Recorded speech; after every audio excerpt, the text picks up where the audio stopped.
MP Mithun Reddy అరెస్టును YCP నేతలు ఖండించారు. టీడీపీ కక్షపూరిత పాలన చేస్తోందని మండిపడ్డారు. మాజీ మంత్రి విడుదల రజని ప్రభుత్వాన్ని ప్రశ్నిస్తే అక్రమ కేసులు పెట్టి వేధిస్తున్నారని ఆగ్రహం వ్యక్తం చేశారు. అనంత వెంకటస్వామి కూటమి ప్రభుత్వ అరాచకాలను ప్రజల్లోకి తీసుకెళ్తామన్నారు. మాజీ ఎమ్మెల్యే కాసు మహేష్ రెడ్డి మద్యం కుంభకోణం కేసును తెరపైకి తీసుకొచ్చి అనేక మందిని అరెస్టు చేయాలని చూస్తున్నారన్నారు.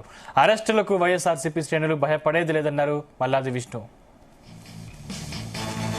ఈ రోజున చంద్రబాబు నాయుడు గారి నాయకత్వంలో నడుస్తున్న ఈ కూటమి ప్రభుత్వం మరొకసారి కక్ష సాధింపు చర్యల్ని తారాస్థాయికి తీసుకెళ్తుంది.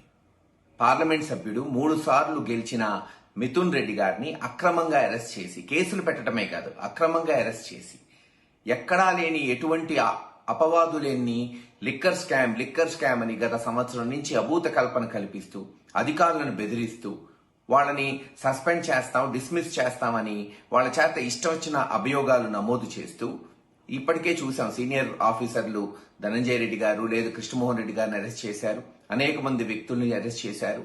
మరి గత 2-3 నెలల నుంచి చెప్పుకుంటూ వస్తూ మిథున్ రెడ్డి గారిని అరెస్ట్ చేయాలి, ఎట్టన్నా ఆయన కటకటాలు వెనక్కి పంపించాలి, తద్వారా వైఎస్ఆర్సీపీ క్యాడర్ లో ఏమన్నా భయం సృష్టించాలి అనే ఒక ఆలోచనతో ఈ రోజున ఇటువంటి చర్యలు చేపట్టారు. దీన్ని తీవ్రంగా ఖండిస్తున్నాం. కడిగిన ఆనిముత్యం లాగా బయటకు వస్తాడు మిథున్ రెడ్డి గారు ఖచ్చితంగా. ఎందుకంటే అక్కడ స్కామే లేదు, ఇదంతా అభూత కల్పనని కాలక్రమేణా ప్రజలకి తెలుస్తుంది. కేవలం తాము ఏ చర్యలు చేపట్టట్లేదు, ప్రజలకి మేలు చేయట్లేదు, ప్రజల్లో తిరుగుబాటు రాబోతుంది, జగన్మోహన్ రెడ్డి గారి సభలకి విపరీతంగా జనం వస్తున్నారని నాయకుల్ని బెదిరించడానికి ఈ రోజున మరోసారి మిథున్ రెడ్డి గారి అరెస్ట్ చేశారు. ఎవరు బెదిరేది లేదు, అందరు ఐక్యమత్యతగా ఉంటాం. పెద్దిరెడ్డి గారి కుటుంబానికి అందరం కూడా అండగా ఉంటాం. జగన్మోహన్ రెడ్డి గారి నుంచి మారుమూల కార్యకర్త